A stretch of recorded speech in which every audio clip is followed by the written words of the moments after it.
ನಮಸ್ತೆ ಎಲ್ಲರಿಗೂ, welcome back to my channel. ನಾನು ಶಾಲಿ. ಇವತ್ತು ಶುಕ್ರವಾರ, ಹಾಗೆ ಹನುಮ ಜಯಂತಿ ಕೂಡ ಹೌದು. ಹಾಗೆ ಅದ್ರ ಪ್ರಯುಕ್ತ ಬೆಳಗ್ಗೆನೇ ದೇವಸ್ಥಾನಕ್ಕೆ ಹೋಗಿದ್ದೆ. ಆಮೇಲೆ ತುಂಬ ಕ್ರೌಡ್ ಆಗುತ್ತೆ ಅಂತ, ಸೊ ಹಾಗಾಗಿ ಸ್ವಲ್ಪ ದೇವಸ್ಥಾನದಲ್ಲಿ ಸ್ವಲ್ಪ ಫ್ರೀ ಇತ್ತು. ಬೆಳಗ್ಗೆ 6 ಗಂಟೆಗೇ ಹೋಗಿದ್ವಿ ದೇವಸ್ಥಾನಕ್ಕೆ. ತುಂಬನೇ ಆಮೇಲೆ ಕ್ರೌಡ್ ಆಗುತ್ತೆ ಅಂತ ಹೇಳ್ಬಿಟ್ಟು ಅಲಂಕಾರ ತುಂಬನೇ ಚೆನ್ನಾಗಿ ಮಾಡಿದರು. ಸ್ವಲ್ಪ ಫ್ರೀನೂ ಕೂಡ ಇತ್ತು. ಇಲ್ಲಿ ತೀರ್ಥ ಪ್ರಸಾದ ಕೊಡೋಕ್ಕೆ 5 ಜನನ ರೆಡಿ ಮಾಡಿದರು. ಇನ್ನು ಹಾಗೆ ಪಕ್ಕದಲ್ಲಿ ಲಕ್ಷ್ಮೀ ದೇವಸ್ಥಾನ ಕೂಡ ಇತ್ತು. ಹಾಗೆ ಅಲ್ಲೂ ದೇವಸ್ಥಾನಕ್ಕೆ ಹೋಗಿ ಪೂಜೆ ಮುಗಿಸ್ಕೊಂಡು ಬಂದ್ವಿ. ಇವತ್ತಿನ ವಿಡಿಯೋ ಯಾರೆಲ್ಲ ಫಸ್ಟ್ ಟೈಮ್ ನೋಡ್ತಾ ಇದ್ದೀರಾ ನನ್ನ ಚಾನಲ್ನ ಸಬ್ಸ್ಕ್ರೈಬ್ ಮಾಡಿ, ಈ ವಿಡಿಯೋನ ಕೊನೆ ತನಕ ನೋಡಿ. ಬನ್ನಿ ಇವತ್ತು ವ್ಲಾಗ್ನ ಸ್ಟಾರ್ಟ್ ಮಾಡೋಣ. ಇವತ್ತು ನಾನು ಸಿಂಪಲ್ ಆ್ಯಂಡ್ ಕ್ವಿಕ್ ರೆಸಿಪಿನ ಮಾಡಿ ತೋರಿಸ್ತಾ ಇದ್ದೀನಿ. ನಾನು ಮನೇಲಿ ಶುಕ್ರವಾರಕ್ಕೆ ಏನು ಪ್ರಸಾದ ಮಾಡಿದ್ದೀನಿ ಅಂತ ತೋರಿಸ್ತೀನಿ ಬನ್ನಿ. ನಾನಿಲ್ಲಿ ಸಿಂಪಲಾಗಿ ತರಕಾರಿ ಉಪ್ಪಿಟ್ಟು ಮಾಡ್ತಾಯಿದ್ದೀನಿ. ನಾನೀಗ ಇದೇ ಬೌಲ್ ಕ್ವಾಂಟಿಟಿಲಿ 1.5 ಕಪ್ಪು ತೊಗೊಂಡಿದ್ದೀನಿ. ಸ್ವಲ್ಪ ಜೀರಿಗೆ ಹಾಕಿ ಸಿಮ್ಮಲ್ಲಿ ಇಟ್ಕೊಂಡು ಹುರ್ಕೊತಾ ಇದ್ದೀನಿ.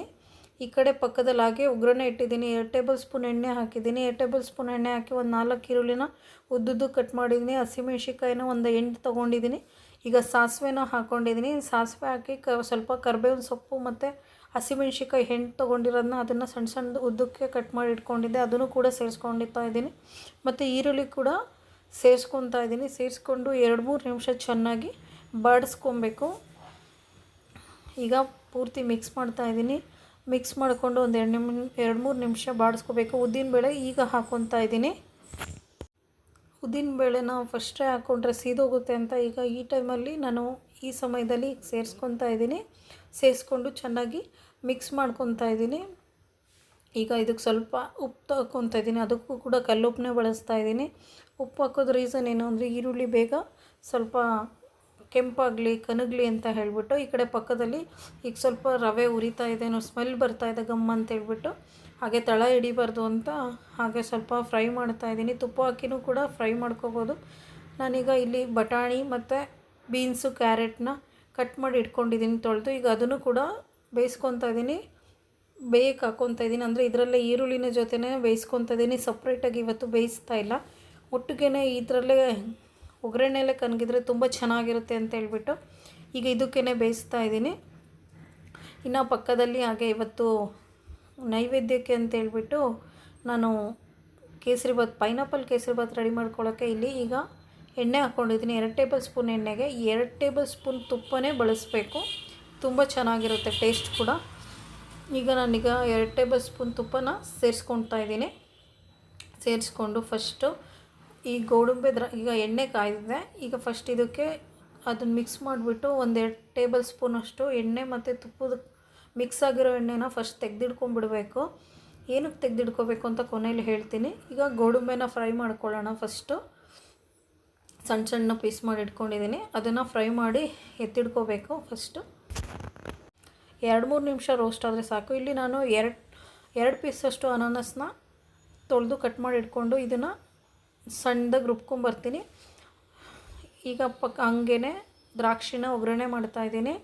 ಇದನ್ನು ಕೂಡ ಫ್ರೈ ಮಾಡ್ಕೊಂಡು 2 ನಿಮಿಷ. ಇದು ತುಪ್ಪ ಬಿಸಿಯಾಗಿರೋದ್ರಿಂದ ಬೇಗನೆ ಆಗ್ಬಿಡ್ತು, ಸೊ ಅದಕ್ಕೆ ಆಫೇ ಮಾಡಿಬಿಟ್ಟಿದ್ದೀನಿ, ಎಲ್ಲಿ ಸೀದೋಗ್ಬಿಡುತ್ತೋ ಅನ್ನೋದಕ್ಕೋಸ್ಕರ. ಈಗ ಇದೇ ತುಪ್ಪಕ್ಕೆ ಇದೇ ದ್ರಾಕ್ಷಿ ಎತ್ತಿಟ್ಕೊಂಡು ನಾನು 1 ಬೌಲಷ್ಟು ಅಂದರೆ ಸಣ್ಣ ರವೆ, ಕೇಸರಿಬಾತ್ ರವೆ, ಚಿರೋಟಿ ರವೆ ಅಂತ ಹೇಳ್ತೀವಿ, ಆ ಚಿರೋಟಿ ರವೆನ ಈಗ 1 ಕಪ್ಪಷ್ಟು ನಾನು ಕೇಸರಿಬಾತಿಗೆ ಬಳಸ್ಕೊತಾ ಇದ್ದೀನಿ. ನಾವೇನು ಗೋಡಂಬಿ ದ್ರಾಕ್ಷಿ ಹುರ್ಕೊಂಡಿದ್ವೋ ಅದೇ ಇದಕ್ಕೆ ಸೇರಿಸ್ಕೊತಾ ಇದ್ದೀನಿ. ಈಗ ಅದರಲ್ಲೇ ಹುರ್ಕೊತಾ ಇದ್ದೀನಿ.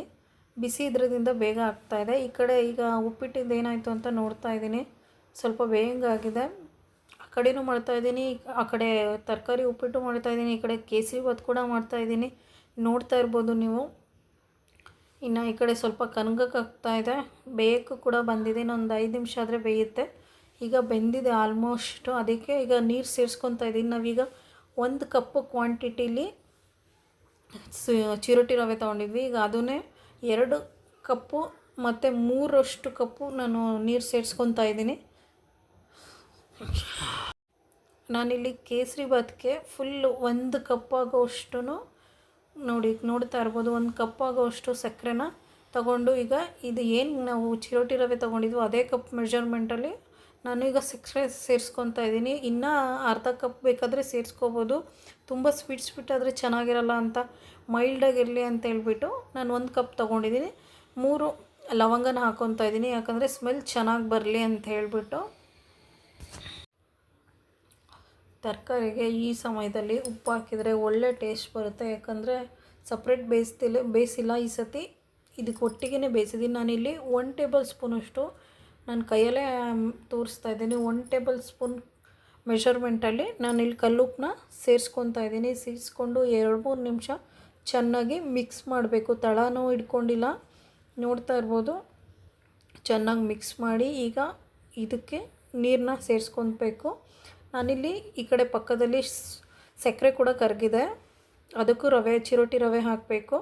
ಈಗ ಫಸ್ಟು ತರಕಾರಿ ಏನು ಬೇಯಿಸ್ಕೊಂಡಿದ್ವಿ ಅದಕ್ಕೆ ಈಗ ನಾನು ಇಲ್ಲಿ 3 ಕಪ್ಪಷ್ಟು ಕ್ವಾಂಟಿಟಿಲಿ ನೀರು ಸೇರಿಸ್ಕೊತಾ ಇದ್ದೀನಿ. ಅಂದರೆ ನಾನಿಲ್ಲಿ 1-1.5 ಕಪ್ಪಷ್ಟು ತೊಗೊಂಡಿದ್ದೆ, 1/4 ಕಪ್ಪಷ್ಟು ತೊಗೊಂಡಿದ್ದೀನಿ ರವೆನ. ಅಂದರೆ ಮಾಮೂಲಿ ಬೆನ್ಸಿ ರವೆನೇ ತೊಗೊಂಡಿದ್ದೀನಿ, ನಾನು ಬೇರೆ ಥರ ರವೆ ತೊಗೊಂಡಿಲ್ಲ. ಬೆನ್ಸಿ ರವೆಲೇ ನಾನು ಇವತ್ತು ತರಕಾರಿ ಉಪ್ಪಿಟ್ಟು ಮಾಡೋದನ್ನ ತೋರಿಸ್ತಾ ಇರೋದು. ಈಗ ನೀರು ಹಾಕಿದ್ದೀನಿ. ಈಗ ಇದನ್ನು ಸ್ವಲ್ಪ ಕುದಿಯೋಕ್ಕೆ ಬಿಡೋಣ. ಮಿಕ್ಸ್ ಮಾಡಿದ್ದೀನಿ, ಮಿಕ್ಸ್ ಮಾಡಿ ಸ್ವಲ್ಪ ಕುದಿಯೋಕ್ಕೆ ಬಿಡೋಣ. ಈಗ ಪಕ್ಕದಲ್ಲಿ ಕೇಸರಿ ಬಾತಿಗೆ ಸಕ್ಕರೆ ನೀರು ಕುದೀತಾ ಇದೆ. ಈಗ ಅದಕ್ಕೂ ಕೂಡ ಚಿರೋಟಿ ರವೆನ ಸೇರಿಸ್ಕೊತಾ ಇದ್ದೀನಿ. ಸಣ್ಣಗೆ ಹಿಡ್ಕೊಂಡು ಸೇರಿಸ್ಕೋಬೇಕು. ಈಗ ನಾನೇನು ಪೈನಾಪಲ್ನ ರುಬ್ಕೊಂಡಿದ್ದೆ ಅದನ್ನು ಕೂಡ ಸೇರಿಸ್ಕೊತಾ ಇದ್ದೀನಿ. ಈ ಸಮಯದಲ್ಲಿ ಒಳ್ಳೆ ಕಲರ್ಗೋಸ್ಕರ, ಟೇಸ್ಟ್ ಕೂಡ ತುಂಬಾ ಚೆನ್ನಾಗಿರುತ್ತೆ ಈ ಥರ ಪೈನಾಪಲ್ನ ಇದೇ ಥರ ಕೇಸರಿ ಬಾತ್ ಮಾಡೋದು. ಚೆನ್ನಾಗಿ ಮಿಕ್ಸ್ ಮಾಡಬೇಕು, ಎಲ್ಲ ಕಡೆನೂ ಸ್ಪ್ರೆಡ್ ಆಗಬೇಕು. ಈಗ ನಾನು ಇಲ್ಲಿ ಯೆಲ್ಲೋ ಕಲರ್ದು ಫುಡ್ ಕಲರ್ ತೊಗೊಂಡಿದ್ದೆ, ಅದನ್ನು ಸ್ವಲ್ಪ ನೀರಿಗೆ ಹಾಕಿದ್ದೀನಿ. ಮತ್ತು ಏಲಕ್ಕಿ ಕಾಯಿನ ಸ್ವಲ್ಪ ಕುಟ್ಬಿಟ್ಟು ಅದನ್ನು ಪೌಡ್ರು ಮಾಡೋ ಥರ ಹಾಕಿದ್ದೀನಿ. ಎಲ್ಲ ಕಡೆ ಮಿಕ್ಸ್ ಮಾಡ್ತಾ ಇದ್ದೀನಿ, ನೋಡ್ತಾ ಇರ್ಬೋದು. ಈಗಲೇ ಒಂಥರ ಗಮ್ ಅಂತ ಇದೆ, ಮಿಕ್ಸ್ ಮಾಡ್ತಾ ಇದ್ರೇ ರುಚಿ ಚೆನ್ನಾಗಿ ಬರ್ತದೆ. ಈ ಕಡೆ ನೀರು ಕುದೀತಾ ಇತ್ತು. ಈಗ ಇದಕ್ಕೂ ಕೂಡ ರವೆನ ಸೇರಿಸ್ಕೊತಾ ಇದ್ದೀನಿ. ಸಿಮ್ಮಲ್ಲಿ ಇಟ್ಕೊಂಡು ರವೆ ಸೇರಿಸ್ಕೋಬೇಕು, ನಿಧಾನಕ್ಕೆ ಸೇರಿಸ್ಕೋಬೇಕು, ಇಲ್ಲ ಅಂದರೆ ಗಂಟು ಆಗಿಬಿಡುತ್ತೆ. ಸೊ ಹಾಗಾಗಿ ತಿರುಗಿಸ್ತಾ ಇರಬೇಕು ಇದನ್ನು, ತರಕಾರಿನ ಮೇಲ್ಗಡೆ ರವೆ ಹಾಕ್ತಾ ಇರಬೇಕು. ಸಿಮ್ಮಲ್ಲಿ ಇಟ್ಕೊಂಡು ನಾನು ತಿರ್ಸ್ಕೊಂಡು ಹಾಕ್ಕೊತಾ ಇದ್ದೀನಿ. ಹಾಕ್ಕೊಂಡೀಗ ಕುದೀತಾ ಇದೆ. ಈಗ ಸ್ವಲ್ಪ ಇನ್ನು ಸಿಮ್ಮಲ್ಲಿ ಇಟ್ಟು ಪ್ಲೇಟ್ ಮುಚ್ಚಿಟ್ರೆ ಬೇಗನೆ ಆಗಿಬಿಡುತ್ತೆ.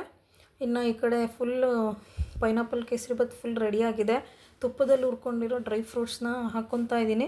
ಆವಾಗಲೇ ಎತ್ತಿಡ್ಕೊಂಡಿದ್ವಲ್ಲ ತುಪ್ಪನ, ಈಗ ಅದನ್ನು ಕೂಡ ಸೇರಿಸ್ಕೊತಾ ಇದ್ದೀನಿ. ಬಾಯಲ್ಲಿ ನೀರು ಬರ್ತಾಯಿದೆ, ತುಂಬಾ ಚೆನ್ನಾಗಾಯಿತು. ಪೈನಾಪಲ್ ಕೇಸರಿ ಬಾತು ಅಂತಲೇ ಹೇಳ್ಬೋದು. ನೋಡ್ತಾ ಇರ್ಬೋದು ಎಷ್ಟು ಕನ್ಸಿಸ್ಟೆಂಟ್ ಎಷ್ಟು ಚೆನ್ನಾಗಿದೆ ಅಂತಲೇ. ಈಗ ನೈವೇದ್ಯಕ್ಕೆ ನನಗೆ ಪ್ರಸಾದ ರೆಡಿಯಾಗಿದೆ. ಇನ್ನು ಈ ಕಡೆ ಉಪ್ಪಿಟ್ಟು ಕೂಡ ರೆಡಿ ಆಗ್ತಾ ಇದೆ. ಇನ್ನೇನು 1-2 ನಿಮಿಷದಲ್ಲಿ ಉಪ್ಪಿಟ್ಟು ಕೂಡ ರೆಡಿ ಆಗುತ್ತೆ, ತರಕಾರಿ ಉಪ್ಪಿಟ್ಟು.